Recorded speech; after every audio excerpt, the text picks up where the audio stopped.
All right, so the scenario here is, this victim, let's go ahead and get these kind of beside each other. The scenario is this victim here is actually just, walked into Starbucks and gotten on the Starbucks Wi-Fi. And there's also an attacker who's this person that's on the same Wi-Fi in Starbucks, okay? So as you can see, this victim's IP is 188. Now, keep in mind, as the attacker, you wouldn't have to know this, because what I would do, I'm going to do an ARP poisoning attack. And in real life, what I might do is just ARP poison everyone on the Starbucks Wi-Fi to ensure that I get the right person. But in this case, to speed it up, I'm going to go ahead and just attack this particular IP address. But the way it would work is I would simply first, via ARP, and in the class, we actually go into explanations of how ARP work, how the protocol works, and those types of things, so that you understand what what we're actually exploiting. But here, I'm just going to demonstrate it. So first thing is I need to set up ARP spoof, because I need to tell the victim, which is, I believe it's 188,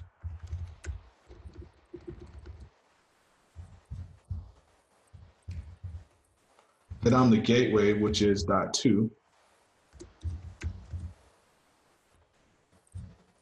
New keyboard here.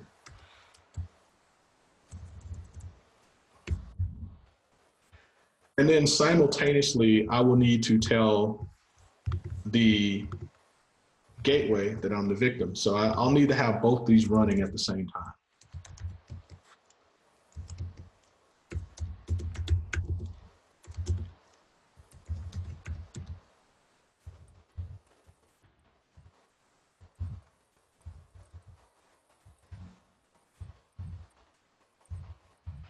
All right, so, telling one lie in one direction, telling it in the opposite direction.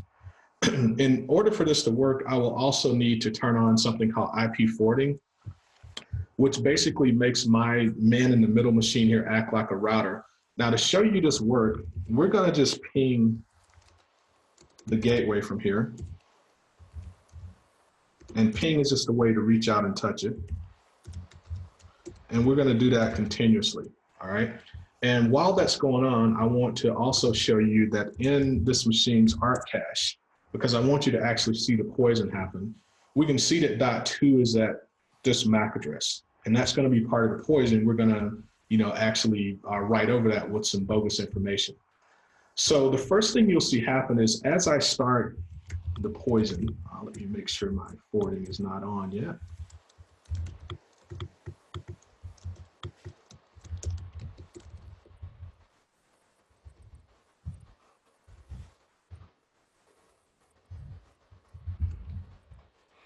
All right, so it's not on. I'm purposely not going to turn it on until after. So I'll start the poison, and what you're going to see is the pings will cease to be successful, right? You see the pings are timing out now. That's because I poisoned this machine, and it thinks that .2 is at my MAC address on my machine and not the actual gateway router, which would be like the Starbucks router. So if we look at the ARP cache now as compared to what it was before, we can clearly see that the MAC address associated with the gateway, which is .2, has changed now. And another telltale sign is the fact that it's a duplicate entry. You can see that it shows two same MAC addresses with two different IPs. All right, that's the evidence of the poison happening. So now this machine literally thinks I'm the gateway, which means anytime he tries to go out to the internet, it comes to my interface first, and then it's my job as a man in the middle to forward that on. Again, we're still on Starbucks Wi-Fi here. So I'm going to turn on IP forwarding just by making this file, which has a value of 0, make it a 1. Usually in class, what I do is I'll quiz the students and say, okay, if 0 is what's making it not forward, what do you think I need to change it to make it forward? And I give them a chance to answer that. But by writing a 1 into that file, now you can see it's got a 1 value. It turned on forwarding, and now you can see the pings are back successful. So now at that point, we've actually completed the in the middle part of the attack, which means now all this victim's traffic to and from the internet at Starbucks is coming through my interface, so I can see all their traffic. And here's where it gets interesting. Now that I've got the man in the middle going, that means I'm going to see any DNS query. You know, when you type, for example, InfoSecInstitute.com into your web browser, what happens is your computer sends a query to whatever your DNS server is and says, where is InfoSec Institute? And your DNS server will respond and say, InfoSec Institute is at this IP address. All right, and we break down DNS and go into it to show you how that works. But what I'm going to do now is called DNS poisoning on top of the ARP poisoning.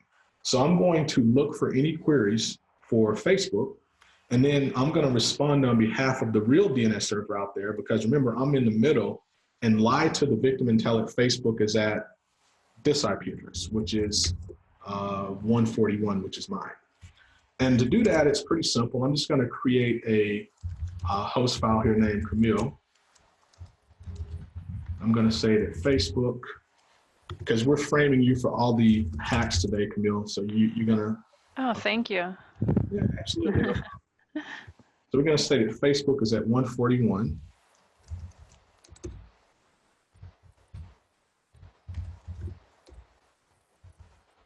And in case they're smart enough to do a reverse lookup, we're going to say that 141 is also Facebook. Now, this is, again, on the local Wi-Fi. So while I'm setting this up, you know, one of the first questions I usually get is, what about VPNs? Well, actually, I want you to connect to VPN, because remember, before you connect to VPN, you know, you generally have to still connect to the Wi-Fi and get that little proxy page. So in reality here, I would probably be man in the middling and pretending to be that little Google, Starbucks, or whatever it is you click on to accept Starbucks' Wi-Fi. And that is when I would have you.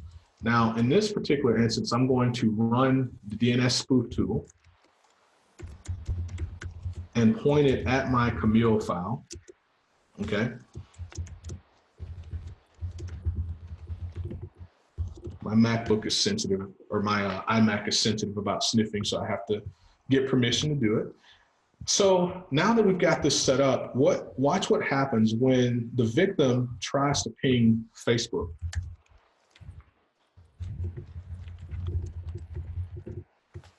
Look at where it thinks Facebook is. So now, again, we're still on Starbucks, and at this point, this person, if they were to try to go to Facebook, they'd end up at my version of it, or end up at my machine. Now, currently, I don't have a web server set up that's got a fake copy of Facebook. So let me show you how in like 30 seconds we can set that up. Fortunately, there's a tool written by Dave Kennedy, who founded this company called Binary Defense, I believe it is. Sorry, Dave. Just Dave Kennedy is the guy. Called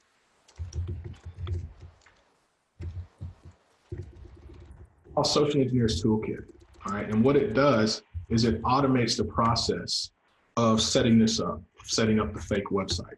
Okay, so all I need to do is tell it, hey, I'm going to do 1 for social engineering, 2 for website attack vectors, 2 for browser exploit method, 2 for site cloner, say no to natting, reverse connection, I want to come to my IP, which is 141. And then who do I want to clone? That's going to be Facebook. All right, and it says which browser exploit do you want to use? I don't know which browser the victim might have, so I'm going to go with 35, which is Autopon. What that does is it will create a version of the browser exploit for every possible browser and OS combination. So whatever you got, it's going to have a potential exploit for it. And keep in mind, there are 0 days as well. So even if you've somehow made sure you patched, you're only patching against the ones that the vendor knows about. So we're going to now pick 2 here because I want an interpreter session. If I'm able to successfully exploit the victim, I'm going to let the port stay 443 because my interpreter is encrypted. So when it comes outbound to me, I want it to look normal. In other words, if I had encrypted traffic coming out via port 80, that wouldn't look normal. But encrypted traffic coming out over 443 is normal. So I'm going to leave the outbound port that they're going to connect to me on to set the 443. All right. So it's going in and it's setting up the database. It's building and loading all the exploits in memory here. And this is where it's doing the part that I said where it's going to configure a version of the exploits for every potential browser OS combination. And it's doing Flash exploits, QuickTime exploits, JavaScript, Java exploits, ActiveX exploits, Microsoft browsers, C object handling exploits, every type of browser exploit you can imagine. It's loading a version of those so that when your machine or when the victim's browser hits it, it will look at what your browser is in the GET request and send the appropriate exploits based on that. So now that it's set, let's go ahead and pretend to be the victim. We're going to just open our browser here. Of course, there's all kinds of politics on there. And we're just going to go right to Facebook because there's nothing to help us defeat politics more than going to Facebook and getting more politics, right? Some good information there. Exactly. So what you find is, as a result of this victim just literally trying to go to Facebook, now we could make this slicker and redirect them to the real Facebook after they take our bait, but just loading this page, that's it. We're already on the box. So as a result of that, we found it found a vulnerability in a browser, exploited it, gave us control of that machine. So now, if I connect to that session that was created, which is session 1 right here, I own that machine. We can take screenshots, see what they see on their screen. We can also, if we wanted to get like their credentials or something, I could do keylog recorder. Right, and what that does is as the victim would type things, right? So let's go back and play victim once more. So if the victim were to log into Facebook or log into somewhere else, or even, log into their Chase account.